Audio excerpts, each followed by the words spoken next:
The date is March 7th, 1973.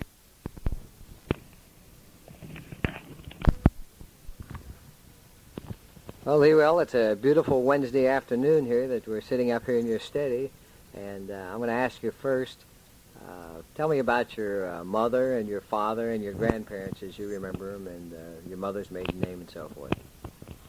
Why don't you just hold that? Okay.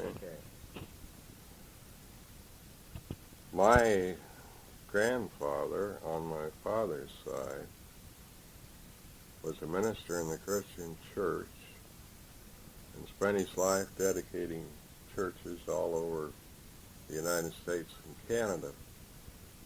752 before he died, and raised more than $2 million to pay off their indebtedness, which at that time was quite a lot of money. He had 6 children who lived, and my father, Willard H., was the oldest.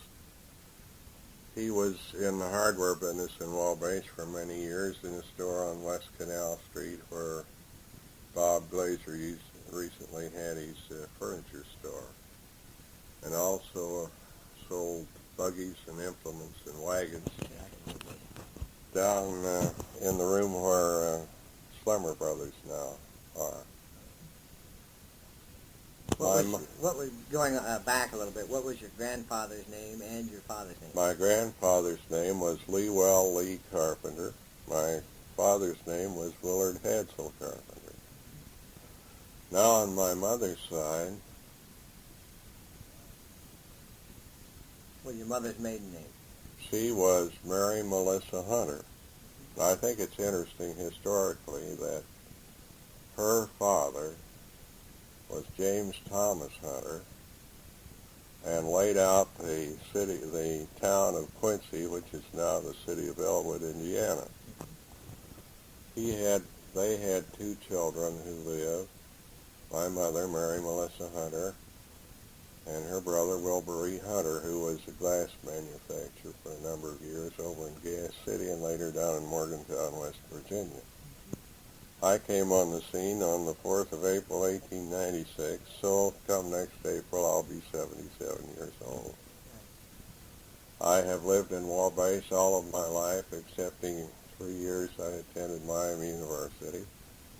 1 year I served in the United States Army, and the rest of them in Wabash. Your grandfather, do you remember him pretty vividly? Very well. I was 14 when he died. And I spent 6 years in research on this book. I had all of his papers, the magazines, the newspaper clippings, many of his sermons and speeches and prayers and so forth, so I could put the thing together very well. But I remember him vividly as an individual. Do you remember any particular incident where he possibly would have taken you to see some famous person? I'd like to show you. That might be interesting.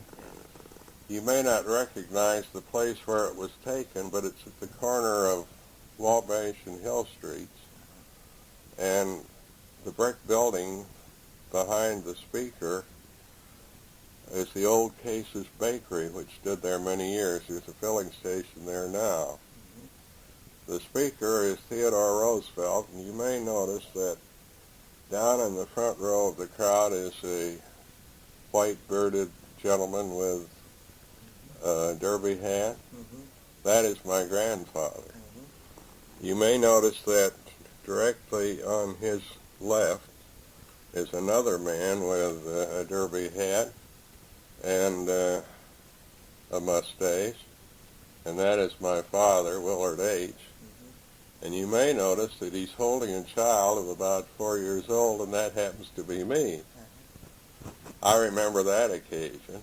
I must have been about 4 years old at the time. You don't remember anything of Roosevelt or his speaking voice? Only when I had an opportunity later on when he ran for president. This was a time when he was not elected. This is August of 1912 here in Wabash. That's the date of the magazine clipping, but the date that he was in Wabash was around 1901 or 1902. Oh. This was printed later, obviously. That's right. Yeah. Good. Very interesting. Do you remember any other occasions with your grandfather? Oh, largely in church. Of course, with grandfather, one of the pillars of the Christian church in Wabash, we had to go religiously morning and evening on Sunday, and when I was too young to listen to what was said, my mother would buy me a box of these animal crackers, and I would put them out in parade formation on the bench while grandfather preached.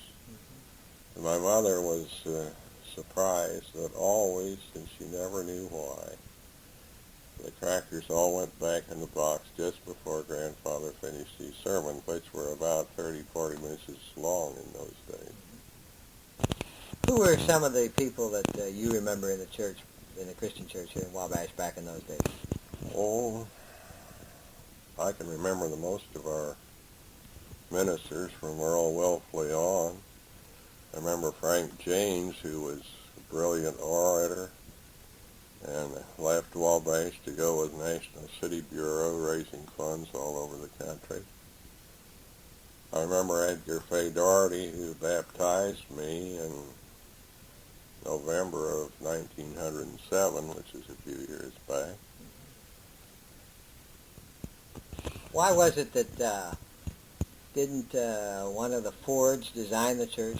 Yes, that was Wilbur and John and Holton's grandfather, Dr. James Ford, and he studied acoustics. He was quite a scientist as well as a physician, and as a result of that, he determined that the walls of the sanctuary shouldn't be straight across the front, but if you examine them closely, they're rounded, the same way the rear wall, the same way where the side walls meet the ceiling. It's been said by many people that that sanctuary is the easiest one in the city of Wabash in which to speak. One's voice carries easiest. Was the old Mr. Ford, was he gone before you came on the scene? Yes, I do not remember him. I would like to say, and perhaps this is a good place, that for those people who may have read my book, and there are copies in the library incidentally, that the present home of Mrs. Parker Spinney, Dorothy, across from the library is the old home of Dr. Ford, which is mentioned in the book. And I'd like to mention two or three others, if I may. Certainly, go right ahead. Directly across the street from where we are now, you will note there is a rather wide expanse of lawn to the alley. And up until, in the 20s sometime, there was a little small square house of 4 rooms that sat directly on the street. When we bought this house, my father bought it in 1916. A Mrs. Badsky lived there. And incidentally, she was the grandmother of Lauren Badsky, who is the present president of Kiwanis International, lives up at North Webster. Well, that was the house that my grandfather rented when he first came to Wabash. And then if one goes down to the corner of Carroll and Maple, on the southwest corner, there is a rather large frame house, and that was the house that my grandfather built and lived in the most of his life, and was living there when he died. Directly across the street to the east, there is a brick building, a brick home, that Walter Weiland lives in, and that is the old Chase House. I doubt if many people know that the widow of a former governor of Indiana lived there for many years. Do you remember her? Very well. I do not remember him, but I remember Chasey, as we called her. She was blind. She had had smallpox. She fell off the porch and broke her hip and was confined in a wheelchair and was very much of an invalid. But there's an interesting story about Chasey perhaps you would like to hear. Mm-hmm. During the Civil War, her husband was in service someplace down in Tennessee, and he contracted smallpox. And so she went with her 2 small children there to nurse him. They wouldn't let her come unless she enlisted as a nurse, and so she did, and nursed him back to health. But shortly after their return to Wabash, where they lived, she contracted smallpox, and it settled in her eyes and caused blindness, so she was blind all the rest of her life. Now, you say that she was the widow of a governor of Indiana? She was a widow of Ira J. Chase, who at one time was minister in the Christian church in Wabash. Later, after the Civil War was over, he was very active in the Grand Army of the Republic and was elected state commander. And after that was elected lieutenant governor. My grandfather, L.L. Carpenter, worked hard for Ira J. Chase for the nomination of governor, but he lost and was nominated lieutenant governor and was elected. Hovey was the governor elected, and 30 days after his inauguration he died. And so Ira Chase became the governor of Indiana in his place. Mm-hmm. Did he come back to Wabash and live, or did he die in office, or what happened? After that, he went back to Danville, Indiana, where he had lived, and went into the hardware business. The hardware business was not a success. His business failed, and he went back into the ministry. Mm-hmm. And he happened to be up in Lubbock, Maine, conducting a meeting when he was stricken with a heart attack and died, leaving his wife and 3 children with no means of support. And because of that, A.M. Atkinson, who was one of the more affluent members of our church, he was in the insurance business in Wabash, raised a fund and bought this house and gave it to the widow Chase. Do you remember that particular time in your life? No, that's a little ahead of me. However, I would like to say that the house that A.M. Atkinson lived in is the present home where Wilbur Ford lives on North Wabash Street. On North Wabash, just north of Stitt Street. That's right. Yeah. Well, I'll be there. What was your boyhood like in Wabash? Very happy. I attended school down at the West Ward. I never will forget my start. The West Ward was crowded even in those days. The old building, which has since been torn down at the corner of Comstock and Maple. And so the school authorities rented the old Catholic church down here on West Maple Street, west of Fisher. That building is now used for bus storage, as there was, as long as we had buses running in Wabash. And they had 2 classes in there, a first and a fifth, and I happened to be in the first. There were no toilet facilities except outside at the back.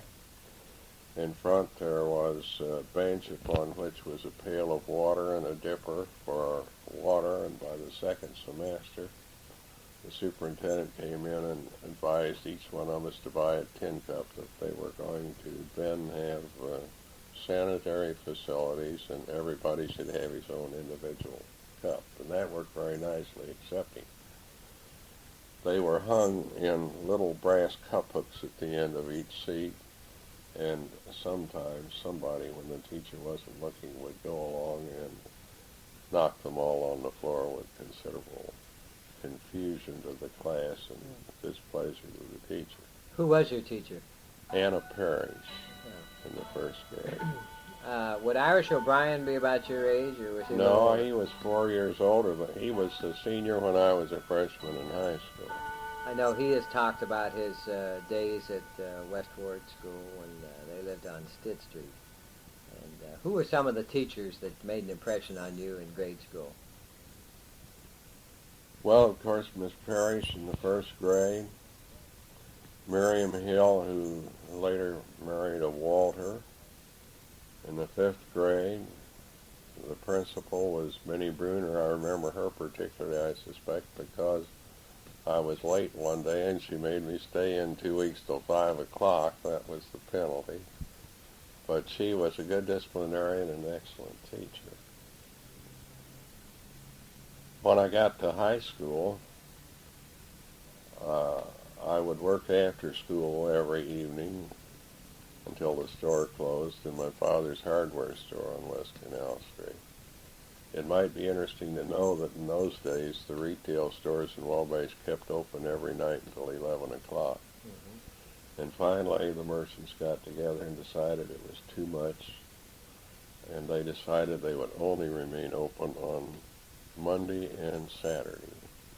And of course the country people were very indignant and threatened to go to Marionborough and elsewhere, because in those days, if posh air was broken or they needed some bolts to repair something, they needed them right then, and they'd work till dark and then come in and do their trading in the evening. Mm-hmm. But nevertheless, it survived, and later on became just a Saturday night town. Finally, that was abandoned. Well, working in the hardware store after school, then you probably, being that close to Beitman and Wolf? They were on the corner. Al Bachman and Son had a shoe store next door. Then there was I Knew and Son, and women's and men's clothing store. Harris, dime store came later. And on the alley where Wassman's now are was the old Wabash County Loan and Trust Company before they built the new building up on the corner. Mm-hmm.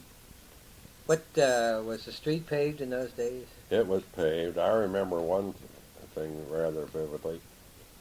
When I was about 8 or 9 years old, we were working down there on New Year's Day because Father needed to work on the book, and I was looking out the front window, and all of a sudden there was a terrific explosion. And looking across the street, the front of the building where Carl Albert had his laundry and dry cleaning plant was completely ablaze. All of the glass was thrown to the street. So I hurried down to the corner knowing there was a fire alarm and pulled it. We learned afterwards that the force of explosion had thrown Mr. Albert out the rear of the building. He was badly burned. He was the father of Bob Albert, that you may know. Mm-hmm. Did that, was he killed in that explosion? No, he survived it and carried the scars all through his life. Later on, he was very active in the old country club, was the superintendent out there of grounds for many years when it's located where on North Wabash Street. Of course, during these days, what was the business climate like in downtown Wabash? Pretty much the same as it is now, except that there were lots of farm wagons. There were horses and buggies, of course, no automobiles, no parking meters necessary. Harold Talbert's father, whose name was Bottle too, W.O., had a livery stable down about where Beecham McSpadden's Insurance now is, and they ran the street sprinkler, horse-drawn, and came in and collected 30 cents a week from each merchant for keeping the street sprinkled in the summertime. I'll be darned. Was the Market Street, was that developed also at that time, Leewell? Pretty much the same as it is now.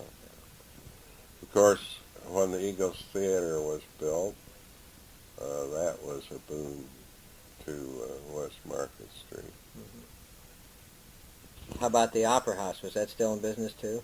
I can remember the old Harder's Opera House, which was on the second story of the building where Penny's now are. At the either side, there was a long series of steps that went up to the Opera House. And I can remember the days when the footlights were not electric, but gas-lighted. Would Mr. Honeywell been in the plumbing and heating business at this time that you're speaking of? Well, in about my high school years, yes. He came along about in that time. I remember my father speaking of Mark as a boy. They used to skate on the canal together. When it was frozen over, they would skate as far as LeGros and back. Did they grow up close to each other?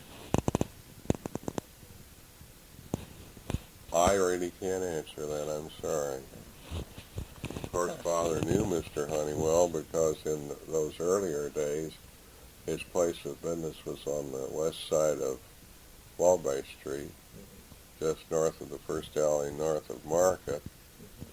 And he was experimenting in those days, and he'd come in for bolts and screws and springs and things of that sort. Did they look on? How did they look on Mr. Honeywell back in those days, with all this experimenting and? Well, I think they respected his ability. They just thought of him as you would think about some of your contemporaries. He was well known, well thought of. Of course, he left then for a time and was down interested in these groves down in Florida and that part of it, and that took him away. But I think most people were really surprised when he was as fortunate and happy for him when these things turned out to be the fine thing that they turned out to be. You went on to high school then, and how about your high school years here in Wabash? Well, they were good years. I didn't set the world on fire as a student. I think I was a C student, perhaps. In fact, I didn't make very good grades in college. I was an average student until my father's business failed in 1916, and then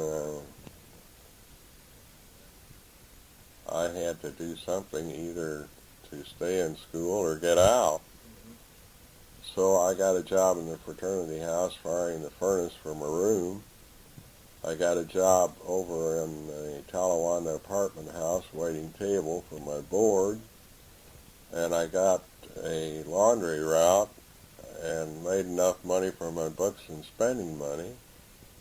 And the most interesting thing about it all was that from that time on, my grades were A's and B's. I suppose everybody sometime in their life has something that helps them awaken to the fact that you should do something more seriously than you ever did before. You know, a question that I have after reading the book. Your grandfather was, all his life, wanted that education. That's right. And your father, he didn't seem to want an education. How did this happen to rub off on you? Was it your mother's influence or your father's influence? I think perhaps my mother's influence more than anything else. Although she had not had the opportunity of attending college, she was, if you'll forgive me for saying it, perhaps one of the best read women in the community. She was very active in women's clubs and was usually complimented for the outstanding research she did. She read a lot, she studied a lot, which proves the point that one can become pretty much educated without attending college or university if they make the effort. Was your father well read? Pretty much so. He was more interested in business than other things, literary and so forth. Did you graduate in college before you went to the Army? Or? I was in Miami University 3 years. The governor of Ohio was a man by the name of Cox, who even then had presidential ambitions. And when war was declared on April the 7th, I believe it was, 1917, he sent a telegram to the president of each of the 3 universities in Ohio that were run by the state, Miami University, Ohio State, and Ohio University, telling them to send all of the men students home to go into the Army or into productive occupations. And so they gave us our credits for the year on the basis of what our midterms happened to be. And my parents were then living down in Morgantown, West Virginia. And I went down there and enlisted in the West Virginia National Guard, which was the only place one could enlist because everything else was frozen because of the draft. I had to wait about 4 or 5 weeks before we were called up, so I went out to a little town called Sabreton, which was 11 miles from Morgantown, and got a job in the United States Steel, which was another thing that was a motivation for me to find out what I didn't want to do in this world is what I did want to do. I got on the interurban at 4 o'clock, got out to Sabreton by 5, checked in, checked out the next morning at 7. We took 30 minutes off from 12 to 12:30 midnight for lunch. So we had 13 and a half hours a night of work. And believe me, in those days it was hard work. We handled as much as 52 tons of steel a night in 13 and a half hours. So tired that when you got back into town, all you did was go to bed and go to sleep. Well, what happened after this? Did they call the guard up? They called the guard up and went down to Charleston, West Virginia. We were federalized there, shipped down to Camp Shelby. Arrived down there, helped build that camp, and I was stricken down there with a bad case of dysentery. Was in field hospital 3 days. Was discharged, and the next day after that, I came down with something that they didn't know what was. Doctor friends and some of the surgeons who attended me then have later told me they thought it was polio. They diagnosed it as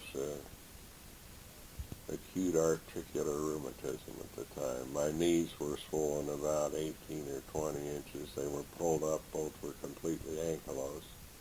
I'd enlisted at 186 pounds, was discharged at 93, and so I didn't walk for a year. But I was very fortunate. I had good doctors, good care when I came back to Wabash. I'm thankful that I was able to live to see, I hope, my 77th birthday next month. What did you do when you came back then? I worked for a few weeks in my Uncle Arthur's photographic studio down on West Market Street. And one Friday night in the fall of 1918, my mother read in the paper that L.B. Hart, who was coach of the high school football team, had resigned, and that Mr. Neighbors didn't know where he was going to get anybody to take his place. So she said, why don't you go up and see Mr. Neighbors? I said, well, Mother, I've only got 3 years of college, and I don't know what chance I'd have. And she said, well, go see him anyway. So at her insistence, I went up to see O.J., who had been my high school principal, and they did pretty well. As an upshot, I went to work in high school on Monday morning and remained in the Wabash City school system for 42 years. What was your first job then? My first job taught 3 classes in the high school in the morning. In the afternoon, I went to a different one of the 5 elementary schools and had all the physical training for boys and girls. After school, I coached football, basketball, track, depending on the season. And at night, on Monday nights, I had all of the Boy Scouts in Wabash. That was specified in the contract. It was a rather interesting thing. Ruskin Phillips had been the first scoutmaster in Wabash the year before. Ruskin married Josephine Mitten, who is J. Robert Mitten's sister, and they moved to Marion. So on the first night I was to meet them, we went down to the old Union Hall, which stood where the First National Bank in Wabash now is, on the third floor. And when they were lined up, there were 58 of them there for one person to take care of. Incidentally, among others, was J. Robert Minton. We had some mighty good boys out for athletics. The knee boys, Tiny and Farmer. We had a team in 1920 that played 9 games, won 9 games, didn't lose a game, weren't scored on, didn't have anybody inside the 20-yard line. And we're given the football you see up on the wall as a symbol of the Indiana State High School Championship. Mm-hmm. Did any of those team members in 1920 go on to college? Oh, yes, most of them did. And they received a lot of recognition athletic-wise as well as scholastically. Stu Butler was captain of Indiana University, was an all-conference center, and I believe mentioned on most lists for All-American in his senior year. Larry Marks also went to Indiana University, and later he played in the first East-West Shrine game out on the West Coast. And John Egan went to Indiana University. Billy Wilson went to DePaul, played football down there. Eddie McNamee went to Dartmouth but didn't go out for football. But there were a lot of good boys on that team, and they've since distinguished themselves. We had the opportunity 3 years ago this fall of having a reunion of all those that were living.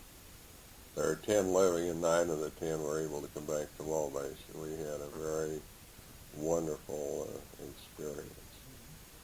This Boy Scout work was part of your school contract? That was part of my school contract. Mm-hmm. Was that would be called a supplemental today, I'm sure, for... They, and those, you didn't get any extra money for it. It was just understood in those days. Later on, they had the supplemental contracts and paid additional sums for it. You might be interested in knowing that I was one of the high-paid people because I was a coach. Mm-hmm. And my salary was $925 per year. Did they split that pay up, or did they pay you the 9 months and then let you scrounge around the other 3 months in those days? They paid $102 or $3 a month. For 9 months? For 9 months. Of course, there was no income tax or anything at that time. No, that was another thing that happened. I believe it was in the late 20s or 30s, then the United States government decided that employees of political subdivisions had to pay their income tax. But this was all tax-free at that time. And you could buy many things with that kind of sum of money. Were you the sole support of your mother then? No, my father lived until he outlived my mother. He was 92 years old. Oh. But he had recouped his financial problems and traveled for the Globe Stove and Range Company out of Kokomo for about 20 years before he retired. And he had enough money for Mother and Dad. When Grandpa died, did he die broke, or? He had very little money. I remember as a grandchild, I got $100, and after his funeral expenses were paid, there was not enough for grandmother to live on, but his children took care of that. Mm-hmm. And when she died, of course, there wasn't anything left either. Yeah. They just spent it all. Well, of course, they never had too much, and I guess ministers, as a rule, aren't overly paid. Probably aren't today. Well, when did you decide, or was forced to decide, to go back to get a degree? After I began to teach school, I found out that I could get what they then called Federal Board Training for military personnel. And so I went back to Miami University one summer, went up to University of Michigan one summer, and got sufficient hours of credit to complete my bachelor's degree, and received it in 1924, and then went up to University of Chicago 3 years, worked out a master's degree up there. Well, that really, the war might have been a good thing for you. The interesting thing about it was, and perhaps I should have said it, that this 3 years of Miami was pre-dental. Mm-hmm. And I was all the way through nearly all the chemistry, through organic, on my way to being a dentist. And if the war hadn't come along, I probably might have wound up being a dentist in Wabash rather than a school teacher. Well, let's go along, Leewell, into your school career and develop that. And after all, that was your life. That's true. And you were a coach, and what happened? I coached 4 years, and the last year I had this record, George. 3 wins, 3 losses, 2 ties, which by modern standards you would think was a pretty fair season. But some of the Wolves commenced to howl, even though we'd won the state championship the year before, and we only had Larry Marks, one man back who'd ever played a football game in his life before this season. So Mr. Neighbors came to me and he said, "Are you happy with this going on?" And I said, "Not very." And he said, "I just happen to have a vacancy teaching mathematics. Would you like to do that?" And I said, "I sure would." So that was the end of my coaching career. Although 2 years after that, Grant Stenger, who was coaching basketball, left in the middle of the year, and I was asked to finish it out, so I did, more as a matter of accommodation than anything else. I continued to teach mathematics until the new high school was completed, and when that happened, they decided that the old building should be a junior high school, and I stayed on there as the principal. I had worked out my master's degree dissertation on junior high school problems. I was principal there 2 years, and then when Mr. Darnell left to go to Crawfordsville, I was elected principal to high school. Mm-hmm. I served as principal 18 years, and then later for 14 more as superintendent. Mm-hmm. Come 1960, I retired, although I was a year or two under 65. Was there much the word I want to use to become principal? Was there much competition, intrigue, so forth? Who, to begin with, were you competing with other persons in the system or outside the system? Mostly outside.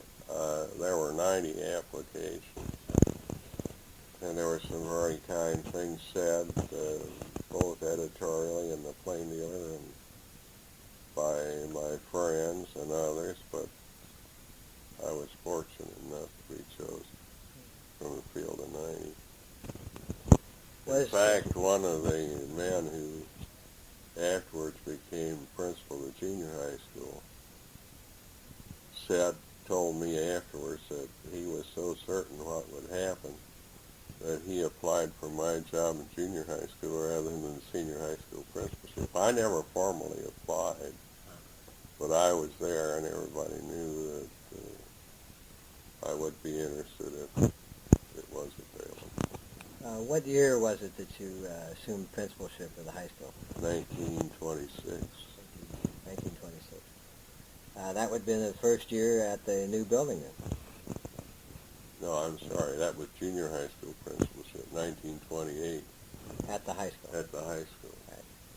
Was there any controversy back in those days relative to city education versus country education? Well, we endeavored when this reorganization law came about to see if we could promote some feeling of willingness to consolidate. But of course, in those days, it revolved mostly around these basketball teams that everybody had. And they didn't want to lose them, and they felt they would lose their identity. And there always was more or less rivalry. We were the larger school in the county, and of course, as a result, while we lost some sectional basketball tourneys, we won the most of them, and we weren't particularly beloved, I guess is the word. Well, when we slipped into the 30s, there was a controversy that was fostered by the newspaper or generated by the newspaper relative to education. Do you remember anything of that nature? In the 30s? Mm-hmm. I think that... or in the 20s? Might have been in the 20s. You mean when the newspaper began to get on certain individuals in the system? What was behind all that? From your point of view, what happened? Why did this happen at that time? Well, I don't think I'm at liberty to tell you exactly, but there were some personalities, I think, involved more than anything else. Would you say that the personalities happened to be Frank Plummer and Don Nixon? I've been over the story. Yes, plus some of my colleagues in the educational profession. And the superintendent at that time was? O.J. Neighbor. Now, he walked the middle of the road fairly well, didn't he? Most educational problems that... Well, he was a wonderful schoolman, and I don't think that he merited the criticism that he received as far as that's concerned. But there, and I don't think that the criticism was meant entirely for him as it was for somebody else in the system. I think I can say that with all due respect. Let me say this, that never, I was in the junior high school principalship when the most of this was going on, and never was there a word directed to me. Mm-hmm. And I referred earlier to the fact that I'd been disabled. I've had recurrence of that arthritis several times in my life, and during that 2-year period, I had a flare-up and was confined to my bed for several weeks.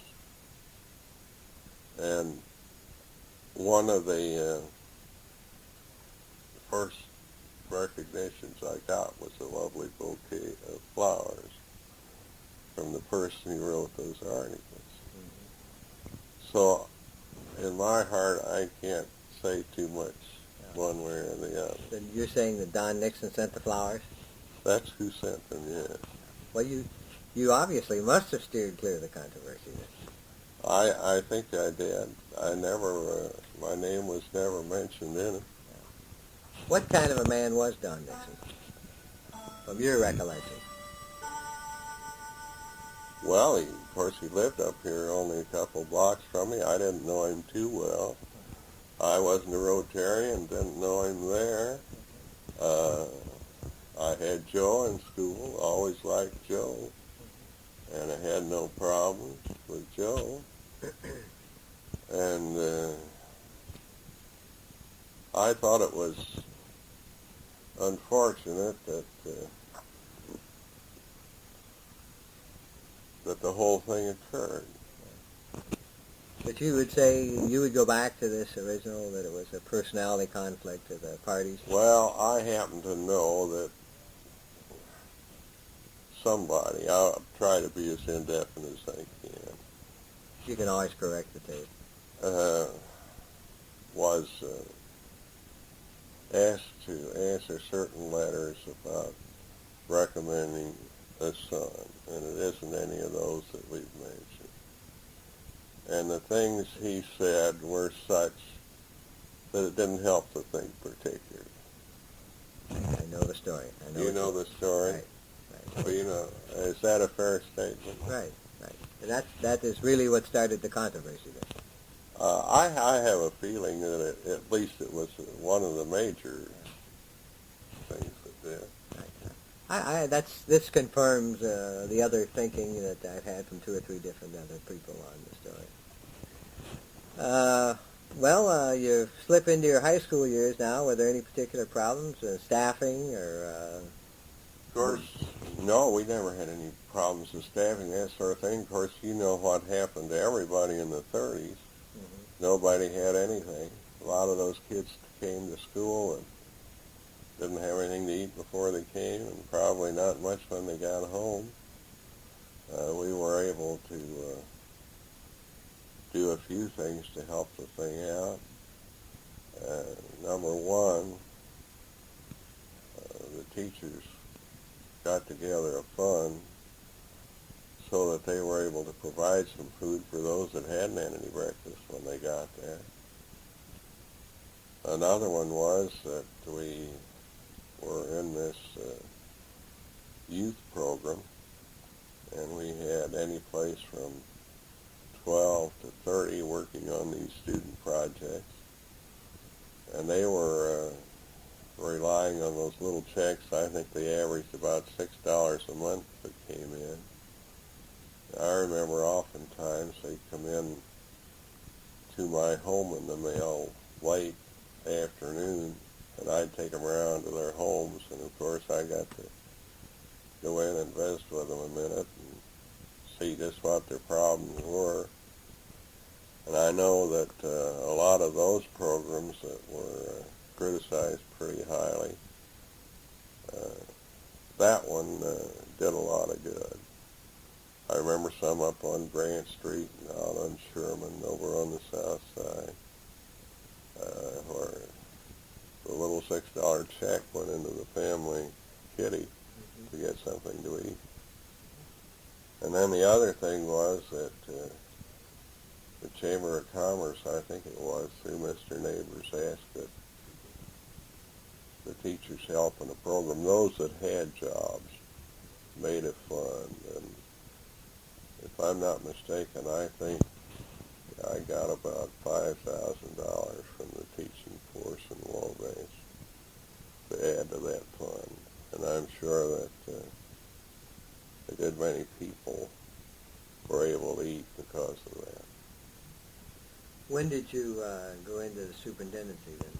1946. 1946. You had been high school principal up to this time? That's right. And who was your predecessor in the superintendency? O.J. Neighbors. And he'd been on the job for many, many years. He had been my high school principal. He came to Wabash in my sophomore year in high school. And how competitive was the superintendency? Well, I was told there were 60 applicants. I don't know. Were you ready for it this time? Was I ready for it? Yeah. Oh, I think so. I think I was prepared so that I hope I did a creditable job.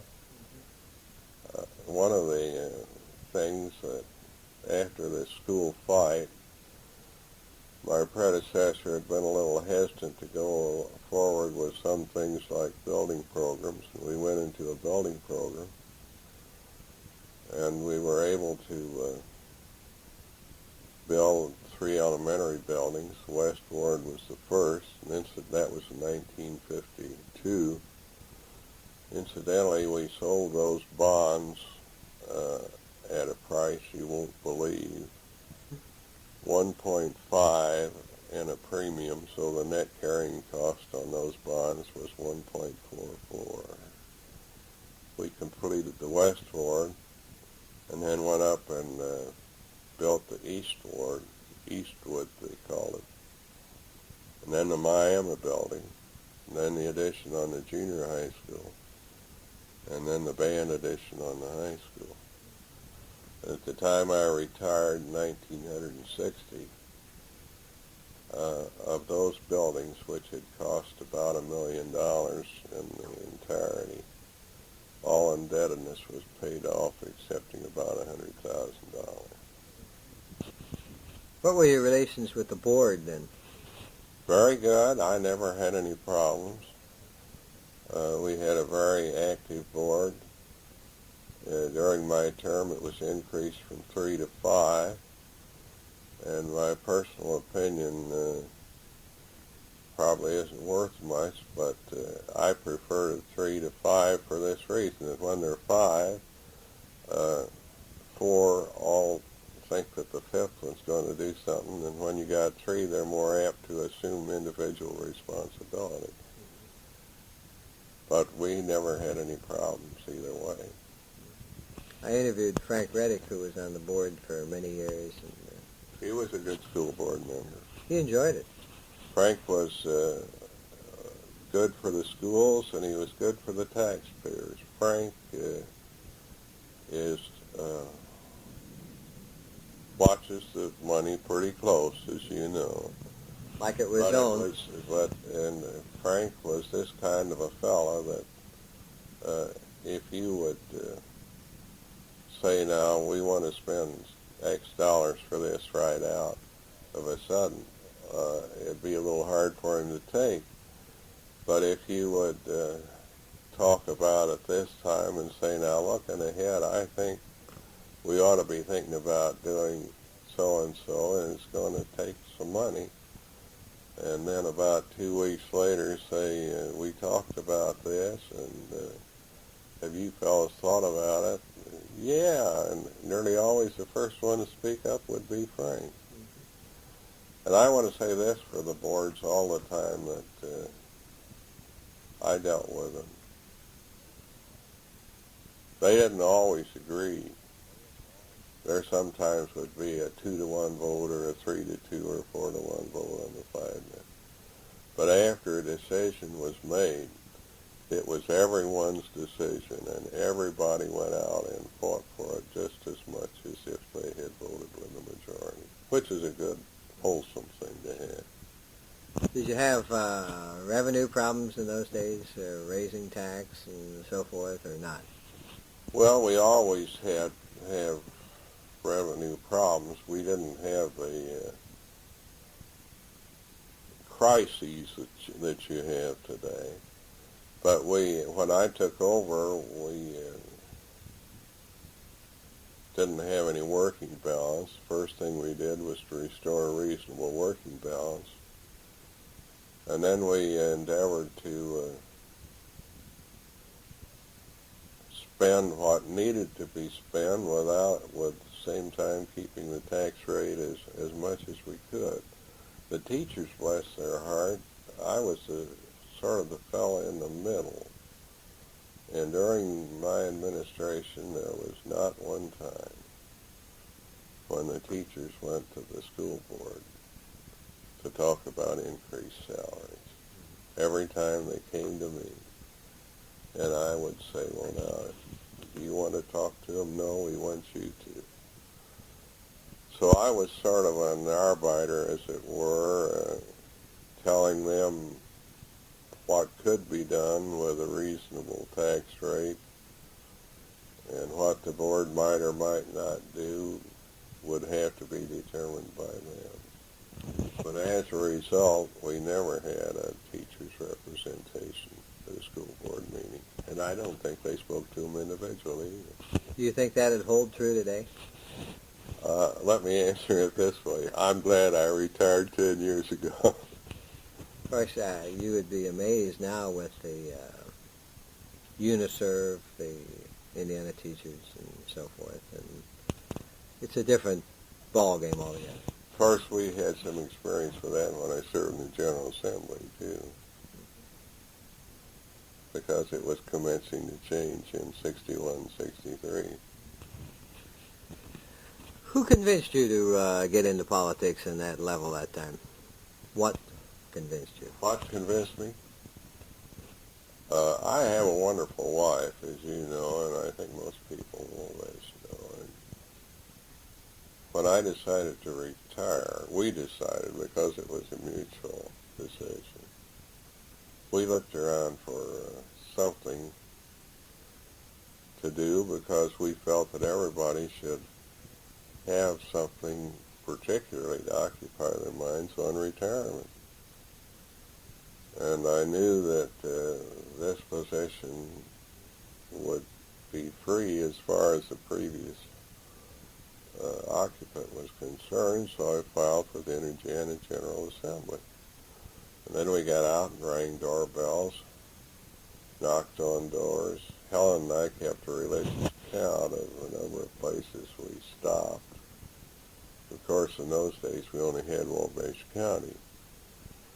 But we would count the number of cards that we had when we started out and the number when we came back, and by the simple process of subtraction, you stopped that many homes.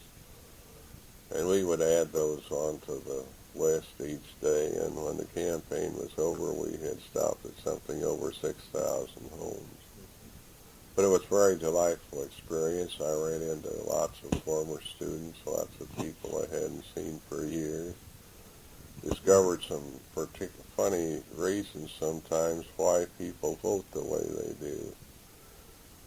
I went down one side of the street, and my wife down the other. We were up in Rowan, and Helen got to one woman's house, and she said, well, your husband was here.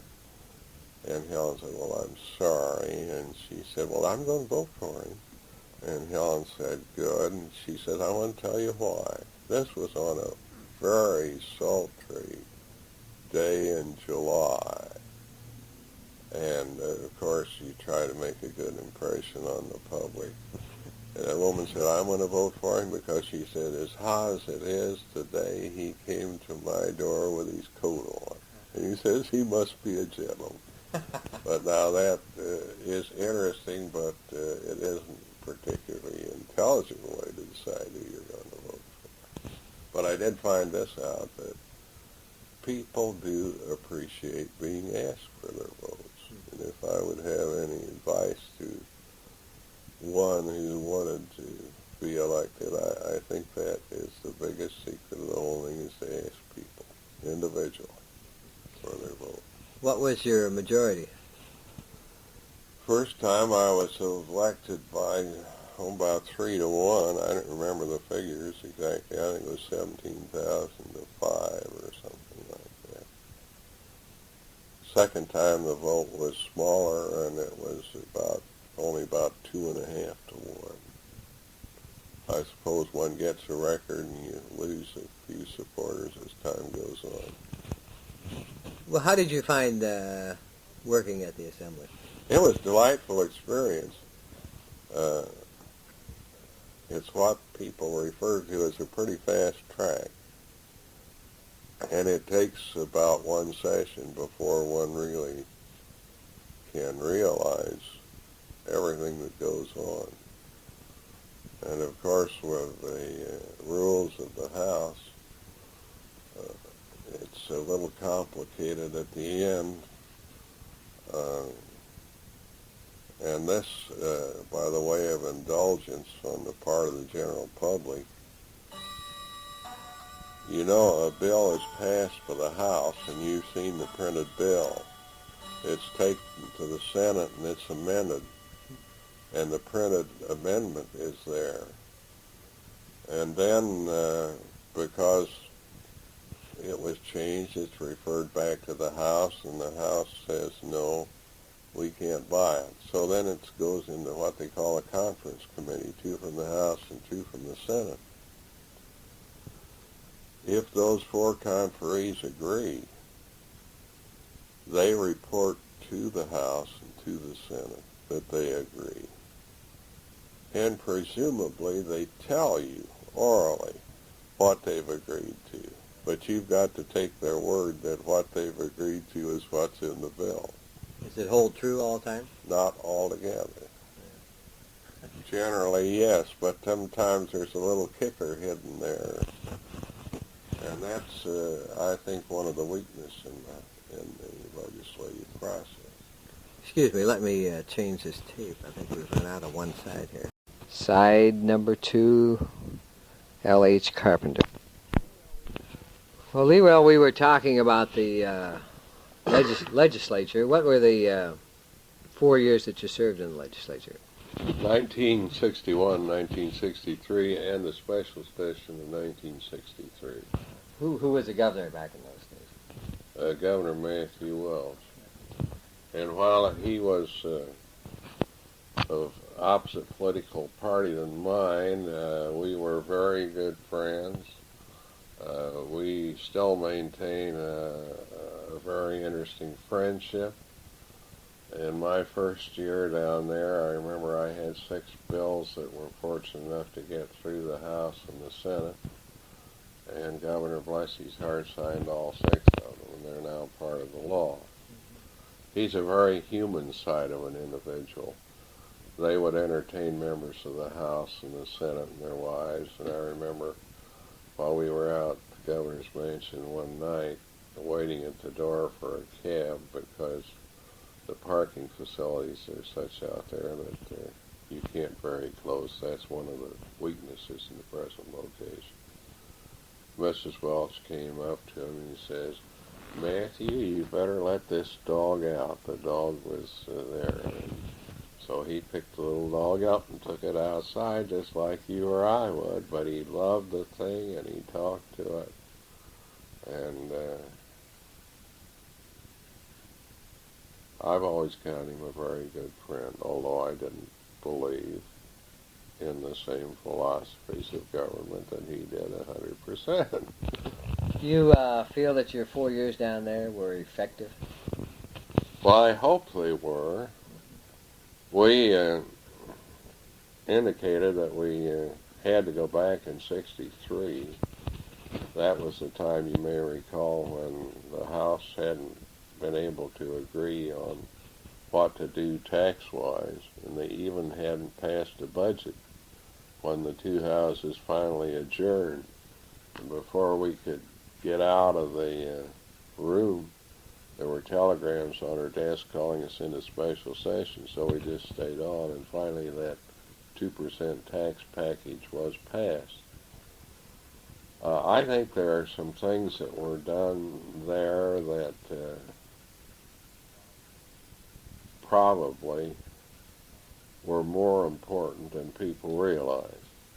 Number one, we opened the door to the sales tax. All these surrounding states and most of the states in the nation have it, and Indiana didn't. But it was part of a realization that all of this tax burden shouldn't be on real estate. In the second place,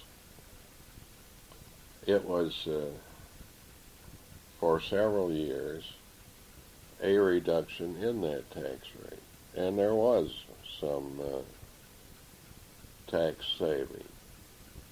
And then, of course, as time went on and the schools needed more money, the counties needed more money, the townships needed more money, the cities needed more money, the only thing to do was to put it back in, and that tax rate went up again. But I shudder to think what would happen today if we were trying to change this tax structure. We say that we want tax relief, and if we didn't even have 2% tax on sales today and would try to jump to 4 from nothing, I don't believe they'd ever get it passed. Was a certain picture in the Indianapolis Star, did that have anything to do with your career? Or Oh, no. Never bothered you? No, never. Did you get a lot That's part of it. Did you get kidded a lot? Oh, yeah. You mean about the one where I was yawning? Yeah. I was, I think, tickled to death more than anything else at the caption they had, because it so happened that this monkey from the Indianapolis Star snapped that just after the conclusion of the governor's speech to the House. What did they have on it? What was the caption? I can't tell you exactly, something about alert legislator at his desk in the House. I had my eyes closed. Did you decide just to run the 2 terms? Oh, yes. You see, by that time I was nearing 70, and I thought that was old enough. And it's a pretty strenuous task down there. You go down and visit the legislature and you find them coming in at 2 o'clock in the afternoon or maybe 10 o'clock in the morning, sit in session for a couple of hours, adjourn, you think it's pretty soft. But that isn't the legislature at all. You start with committee meetings, maybe 8 o'clock in the morning. We were on education committee, and we met every day at 8 o'clock. And sometimes after adjournment, up to 5 or 6 or 7. And then in the evening, further, I think on an average you probably put in 12, 14, 15 hours a day. Did you make That's not for an older man to fight year after year. Was the salary or the expense adequate in those days? No. We got $1,800 a year, and that included your. We were paid mileage twice from our hometown, but it about covered your hotel expense. So really you were just volunteering your service. That's right. They say, and I think rightfully so, that one term in the Indiana General Assembly is the equivalent of a master's degree, and I think one must learn that much. Because if you look over a resume of the different bills that are under consideration and find out how little you know about each one of them, by the time you hear those explained and debated and discussed, you learn a lot of the pros and cons about a lot of things. Do you agree with the persons that are knowledgeable in state government that the state government as set up now in most states is probably the most ineffective and inefficient operation? No, I don't. I think this.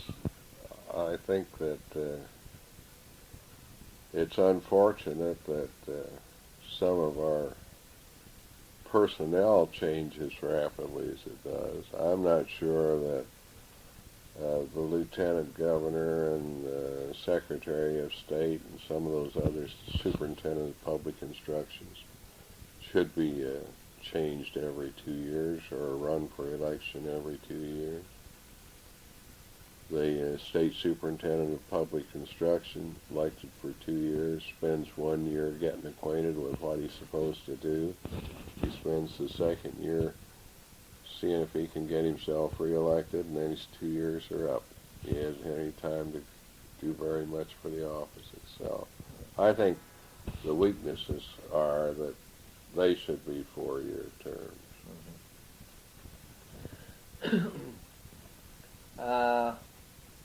During the Depression, did you find that you were able to make ends meet on a teacher's salary? Oh, yes, although I expect you're familiar with the fact our total cuts were a little over 40% in the city schools in Wabash. They finally, the last straw was when we had 8 months school for 1 year because they didn't have money to pay the 9. It didn't hurt me like it did some of them. I felt sorry for, I, of course, was unmarried and didn't have family to support. But you take the Tewksburys and the Sims and the Wagners and the rest of those folks, we were paid part of the time in script. And with all due respect to our fine supporters downtown, a number of these merchants discounted up to 25% in what they took. So if you had $100 in script, you got 75. And I suspect those that had to sell it at the time to use it were hurt. They needed the money right then and That's take the right. discount They and had let it to. go. Yeah. How about, let's talk about some things outside of education, things that you were just a spectator to. Honeywell was growing at this time, the factory was growing and so forth. What was the relationship between the Honeywell factory and the schools and the community? Very good, very cooperative. Among other things that happened out there, during World War II, we ran those machine shops 22 of the 24 hours in every day. You're speaking about the city school machine shop? The high school machine shop in Wabash High School. And during that time, we trained something over 500 adult machine operators. Some of them went to Honeywell. Some of them went to General Tire. Some went elsewhere. But both Honeywell and General Tire had extensive government contracts. You remember they were making the blockbuster casing out at General Tire. And we trained a lot of people with,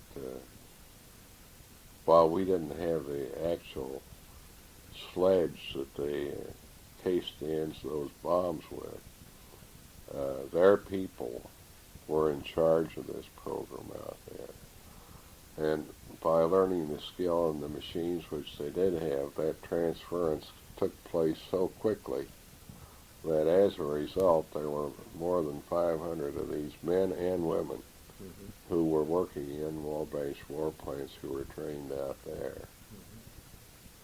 Then Phil Askew, of course, went down Honeywell's with in personnel work, and it's sort of an indoctrination, I think, as near as I recall.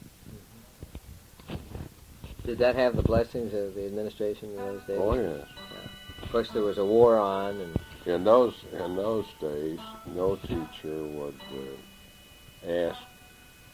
would accept a responsibility outside without consulting superintendent and through him the board as to their approbation, as it were.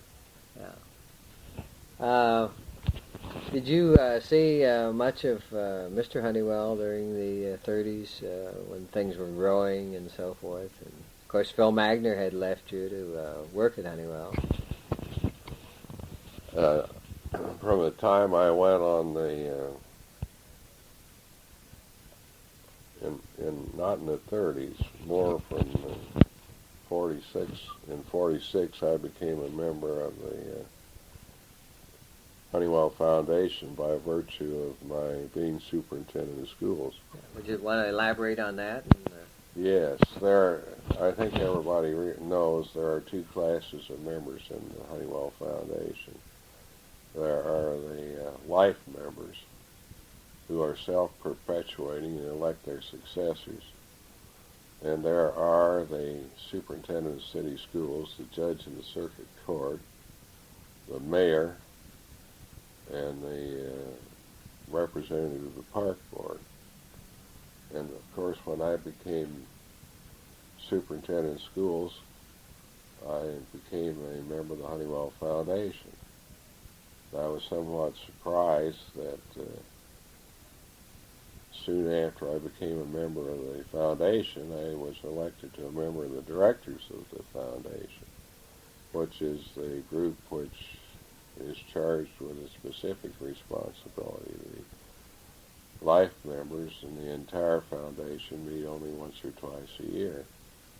I served as a director for 17 years, and during that time it was my privilege to get to know not only Mr. Honeywell better, but what he hoped for the building in its future and operation.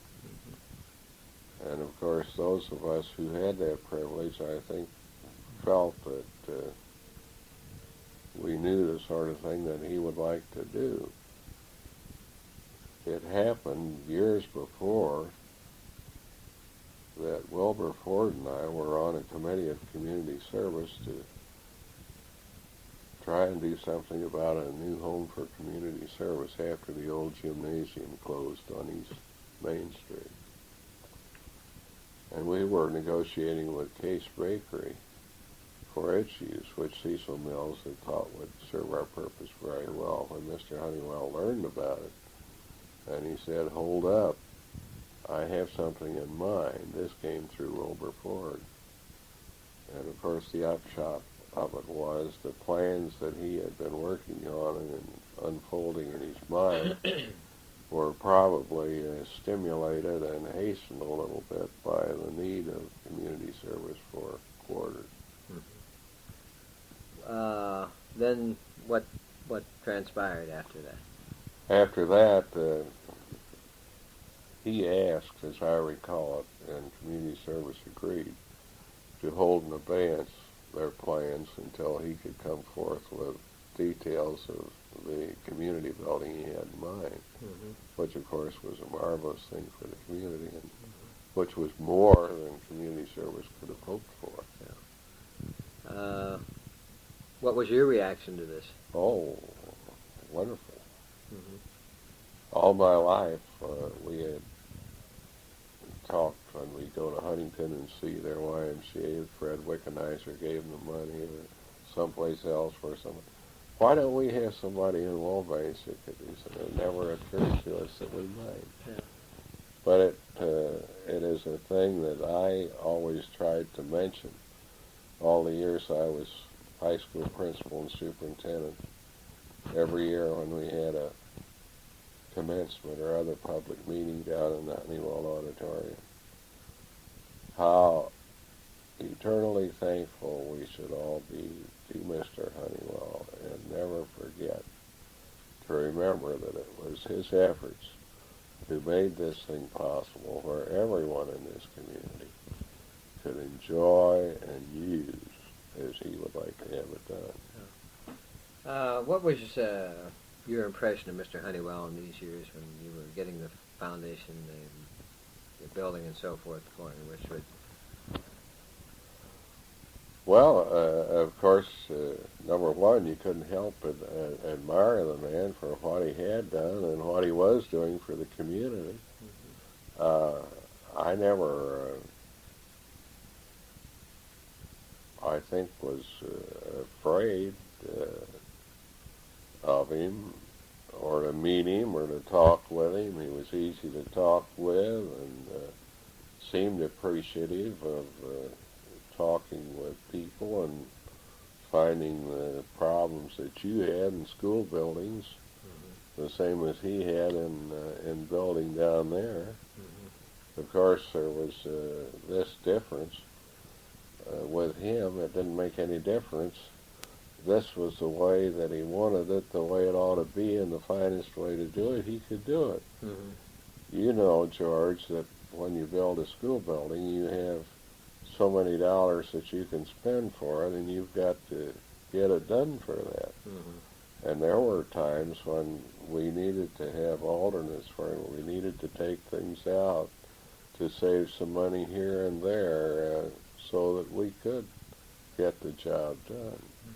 But he was always sympathetic to that and seemed glad that the job was getting done. And we talked back and forth about our mutual building problems a lot of times. Did he have a good grasp of the knowledge of building?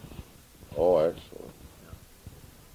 But the thing I never always appreciated was that his conception was perfection in this. And if it wasn't that way, then you could do it until you got it that way. Well, unfortunately, some of us in some of these other buildings couldn't. But he could, and I think he did. I think that this, what is it now, 20 years, 21, this building's been in operation. I think it's rather remarkable that it's been used as much and as fully and as well as it has been this length of time, and as many people You know, I marvel every time I'm down there at a meeting in some of the smaller rooms or Kiwanis Club or something like that. You don't think there's anybody else in the building, and yet there may be a total of 2, 3, 4, 500 people in the building, plus a big crowd in the auditorium that you know nothing about. What did you think Mr. Honeywell's basic philosophy on the building as compared to today? Well, I think Mr. Honeywell, like anyone else, if he were living today and was going to do it over, I think he probably would do some things over.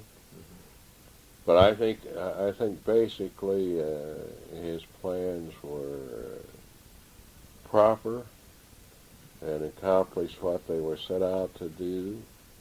I think that I hope that they'll never lose those food services, for example, because I think they need those there for a certain type of meetings, and I think when that's gone, I think they'll lose that type of meeting. And it will cease to be truly a community center in the sense that he hoped and wanted it to be. Do you think that possibly the emphasis was on children and that has changed or not? In the public's mind? Yes. I think so. I think one of the disappointments he had at first was, and I've heard him say that he felt some people didn't use it as much as he would like for them to, or as they would like to, because they felt parts of it were, shall we say, a little too good or a little too nice to the things they were used to, and they didn't know how to use it and so forth. But I think the youngsters growing up have sort of countermanded that feeling. I remember we had our junior-senior banquets down there for years and junior-senior reception. And I was talking to him down there one time when they were there, and he says, "You don't know how glad it makes me in my heart to see all these young people down here enjoying this." And there they all were in their formal long gowns, the girls, and the boys with their best suits and ties on, and standing around in that lounge, and we happened to be up in the balcony looking out, and he appreciated that, I'm sure. Did you know first Mrs. Honeywell? Oh, yes. Yeah. And not too many people have. I didn't know her personally, but I knew who she was.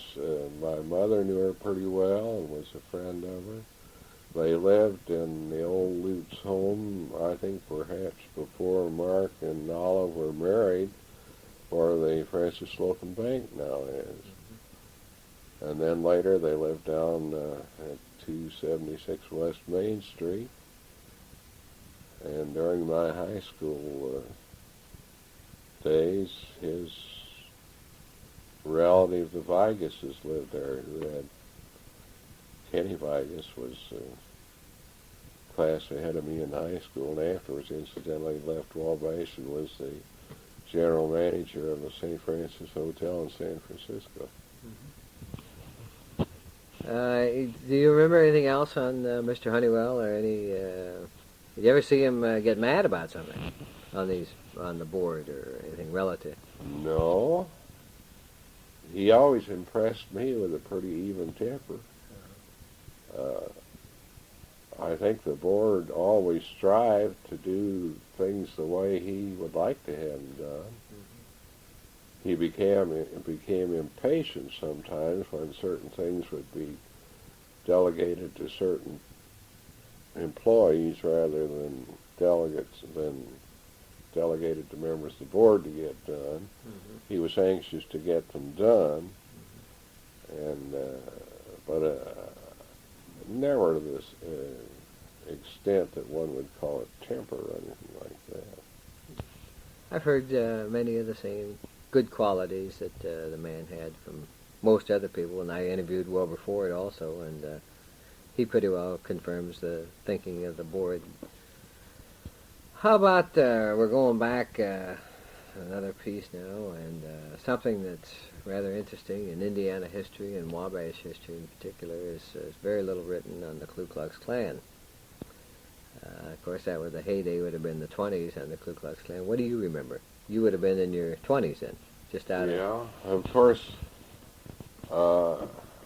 all I remember is that they had these big parades in town, and including important member riding a big horse, and everybody in robes and sheets. But Did you belong? I did not. Did your father belong, or was He he? did not. None of our family ever had anything to do with it. Was there any particular reason, or that you can think of? Or? Well, number one, I had, in those days, it was sort of a bigoted organization directed against three classes of people, and I had a lot of friends in all three of them. Mm-hmm. And I didn't particularly want to have anything to do with it. Did you think that the Ku Klux Klan was strong in Wabash? Well, the stories were that there were lots and lots and lots of them, particularly across the river. On the south side? Yes. I wonder why that would have been. I don't. Well, the story was that a certain minister over there was an important member. I've heard the same story from Sam Bobby, and he was quite an admirer. Sam was quite an admirer of him. He was incidentally on the school board at one time. He was what? Member of the school board at one time. This before this or after? Before. Yeah. And were these philosophies... Well, I don't know. I didn't... I wasn't even on... I was just you had been a a teacher. grade school pupil. Yeah, grade school. Let's continue talking. How about your marriage? How you met your wife and all the circumstances? And I know it's a real interesting story. And her maiden name and all. Helen had been a school teacher. She taught physical education. She taught first in Zionsville and then went to Richmond as a physical education teacher. They went to Terre Haute and taught, and then she became an educational consultant for Scott Forsman Publishing Company. And Helen had come into my office for several years. So all of a sudden I wakened up to the fact that I better go down to see Helen one day, and I got up enough nerve to go down to Zionsville. And we went out to the summer theater and had a good time, and I found it necessary to be gone on weekends rather than in Wabash. And What year would this have been? we were married in February of 1957. This started about 56. You were still superintendent then. I was still superintendent. And you courted her in Zionsville? In Zionsville. And we were married in Zionsville Christian Church, and we're supposed to go on a South American cruise on the Grace Line. We got to New York City and had a telephone call as soon as we got in the hotel room. The cruise had been canceled. I said, "Oh, you mean postponed?" "No, there's a dock strike and canceled." So there we were on honeymoon. So I called up the Grace Line and asked for the president and told him my predicament and asked him what I should do. And he said, "Well, we should help you." He said, "Have you ever been to Bermuda?" And I said, "No." "Just a minute. Helen, have you been to Bermuda?" "No." "Have you ever been to Jamaica?" "No." "Well, how'd you like to go to Bermuda?" So as a result, we were on a plane at 6 o'clock that night for Bermuda. And when we reached there, we were met by a limousine and taken out to the Castle Harbor and had a lovely room and a lovely honeymoon in Bermuda rather than South America. But that was sort of a jolt to receive news like that in New York City, and I knew nobody in New York City. How did you happen to write the book? The background on the book and the title. All my family wanted grandfather's name perpetuated, and they hoped that somebody would write it, and nobody did. And I'm the last one bearing the Carpenter name, and since I have no children, I'll be the end of the line as far as this Carpenter strain is concerned. We had voluminous records of my grandfather's, newspaper articles, magazine articles, speeches he had made, prayers he had made, records of all the churches he dedicated, and he dedicated 752 in his lifetime, and all that sort of thing. And so after the General Assembly experience was over, I said to Helen, I think I'm going to become a writer. And so we started on that. Of course, the biggest task was to sort out the material one could use and the material he couldn't use. And we divided into periods of his life, first over in and around Wauseon, Ohio, where he lived as a young man, and secondly over in Wabash, and third on the national level. And then we further subdivided that, the things that happened first, second, third, fourth. And the remarkable thing about that is, and my wife says it's no good because nobody writes that way. I would sit down and, so help me, type off 9 or 10 pages, whatever I wrote a day, and then I'd read them back to Helen and Mother Cook at night, and then go on the next from there, and never was one of those ever revised or rewritten, which is sort of an unusual thing, since it took 6 years to do in its entirety. But people have been most kind about it. The book has gone into 34 of the 50 states. It's gone to Scotland, it's gone to Ireland, it's gone to Japan, it's gone to Hawaii. The first printing sold out in 6 months, and we went into a second printing, and I have a copy order in the mail today for one. We're down to 11 copies of the second printing. Do you think you will go into a third printing? No, this is it. You see, we tried to get a publisher, and publishers frown on religious books. They say they will not sell. Mm-hmm. So we published it as a private endeavor, and went out and called on libraries, called on schools. Of the 241 public libraries in Indiana, we know that it's in 220. And so it is pretty well distributed. Mm-hmm. It was not a profit-making proposition. It was my contribution to a memorial to my grandfather. And as a result, the profits that did accrue, and there were some, were given as contributions in addition to what we usually give to our church, to the little school down here that's named after me, and to the hospital and things of that sort. What interesting letters and so forth have you received since you wrote the book? Oh, I've had very, very many. One of them of interest is from Harry J. Hutchins, who whom I had in school here years ago, and his father used to have a laundry down on Huntington and Canal Street. Harry J. has made a lot of money in real estate out in California.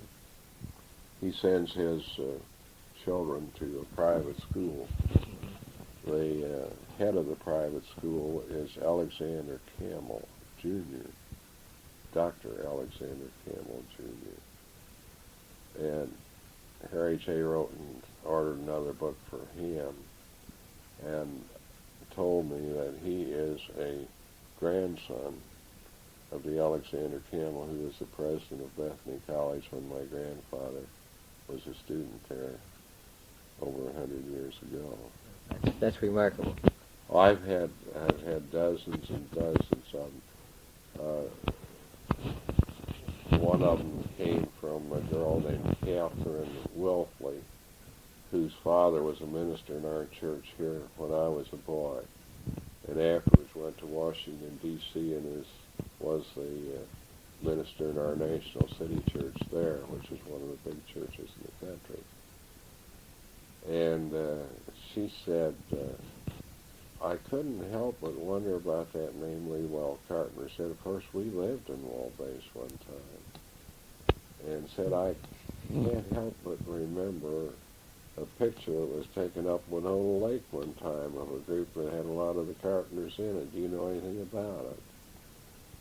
And so I wrote back and told her that she was a little 2-year-old curly-haired blonde youngster living up here on Ferry Street when her father was minister in the church here, and that my mother used to take me up there. I was 4 to play with her, and that I was in the back row in this picture she talked about. Oh, there are dozens of things like that. You don't think you'd try to write another book, though? Oh, I don't think so, George. I'm more interested. Through the years, as you know, I've made a number of talks, and I have the most of the manuscripts, and I think some of the things should be preserved for posterity, like the history of the schools and some of our alumna and things of that sort. And where I get the time, I try to work on them rather than anything else. What is some of the history of the schools that you and I have been discussing? Well, in the first place, I see you have some formal notes there. What do you want to do informally? The first school built with public monies was described as being on a knoll near the corner of Allen and Maple Streets. That is north and east of the Wabash Freight Station, now L&N. And in 1858, the population had so grown that they needed a larger school, and so the school board built a building on the present Miami School lot on Union Street. It was a 3-story building, and they opened it in the fall of 1858 as the Wabash Graded School, calling it that because for the first time all of the first graders were in one room, all of the second graders were in another room, and so forth. And it was there in the fall of 1869 that it was the custom for those boys and girls who finished the 8th grade and didn't have a job to stay on, and the teacher, if she had time, would teach them some algebra and a little Latin. One day the principal walked in and said, we're going to start a high school. All of you who are ready for it and want to enter, come with me. And he led them out the door and up the stairs to the 3rd floor, and they started Wabash High School. As simple as that. It was the 20th public high school established in the state of Indiana. The population continued to grow and the enrollment continued to grow. And by 1894, they didn't have enough room. So they built this palatial building with its lofty tower of stone on West Hill Street. the building now used for the school administration. And before the building was completed, they became so disturbed about the extra space they were going to have that they moved 2 classrooms from the crowded grade schools into that.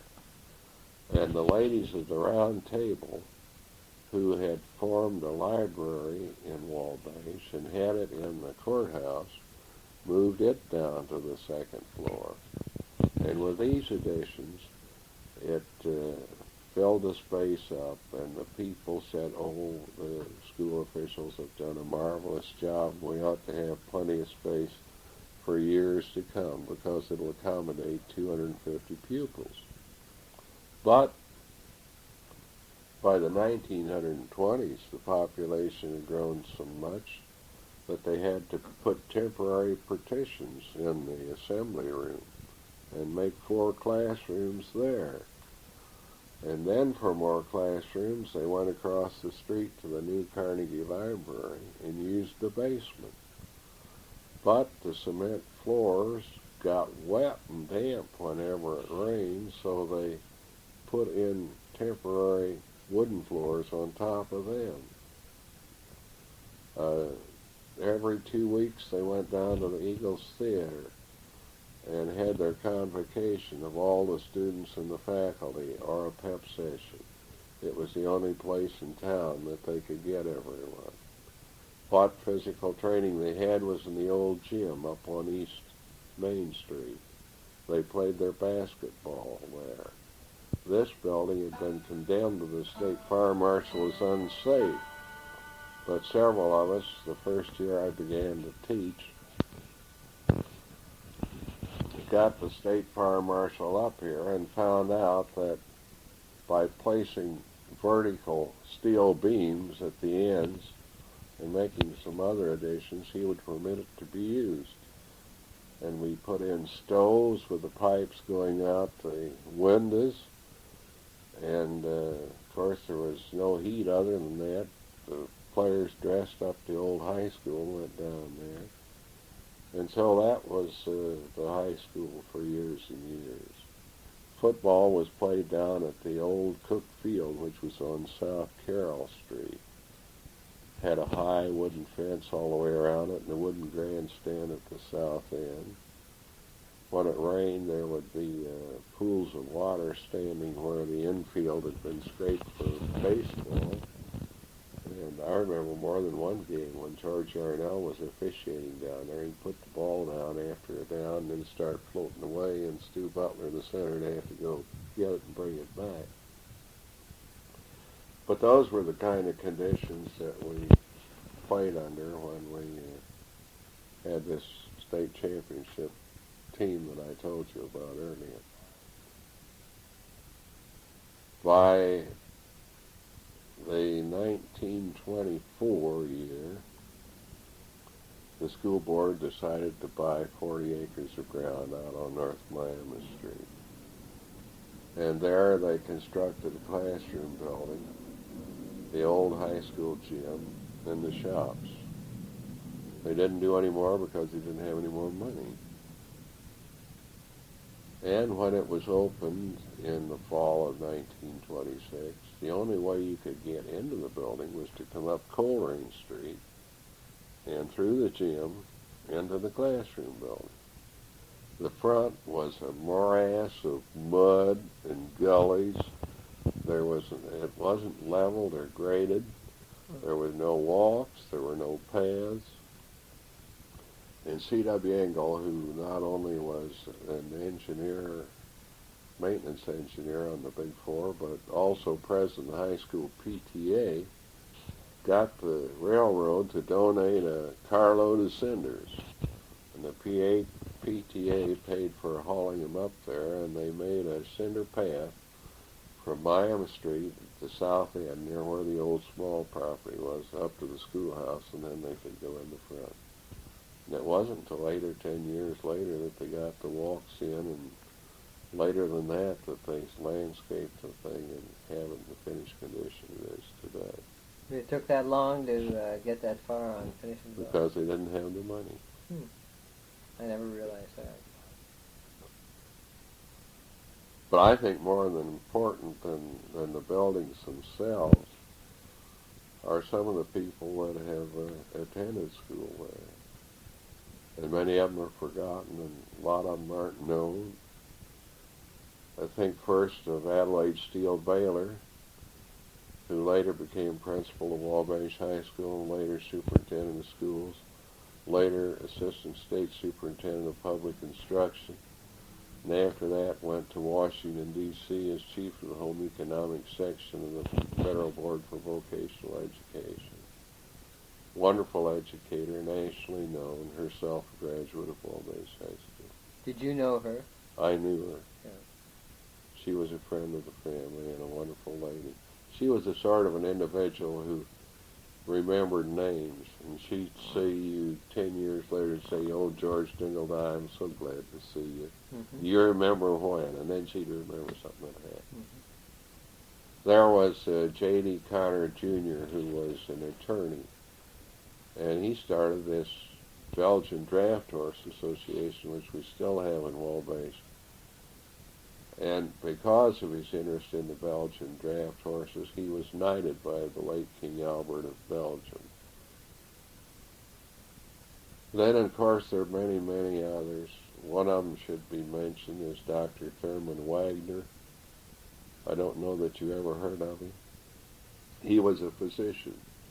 He was extremely interested in X-ray and what the mica plate could do to the X-ray in treating burns and causing burns. And it was his discovery and invention that made the mica plate useful in X-ray photography as we have it today in the cure and treatment of a lot of diseases. But before he knew what had happened, both of his hands were completely burned to the wrist, and there was nothing there but stub. He was a brother of Mrs. Charles Palmer, who still lives or did not long ago in Wabash. There was Howard King, who was with the FBI and stationed out in Seattle and was prominent in the Wirehouse and kidnapping case, and I don't know whether you're old enough to remember or not. I've read about it. But received national recognition for it. They're the Votal boys down at Rich Valley, Burley and Max, with Kroger and Procter and Gamble, and one of them developed Crest that you read about so much. Oh, there are dozens and dozens of others. One day last spring, there was a knock on the door, and Helen went. I was upstairs. A young man came to the door, and she said, "Yes." "Are you Mrs. Carpenter?" "Yes." "Well, you don't know me, but your husband bought me my first long pants."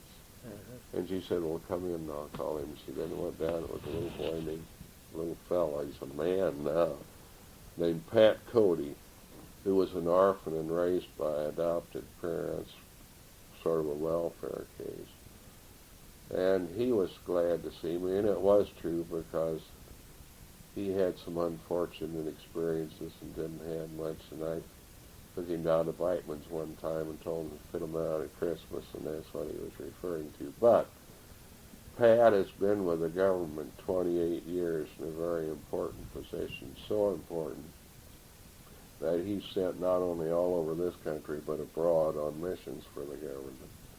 He has a family of 4, 3 of whom are raised and college graduates and good citizens, the 4th still in college. Pat has a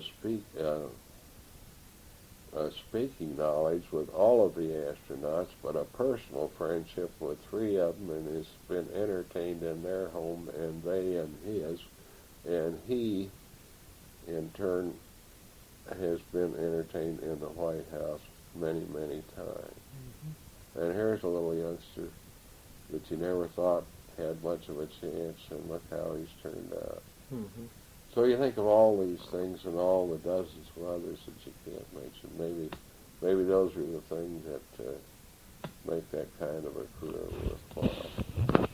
You obviously see as education as a solution to many of the problems.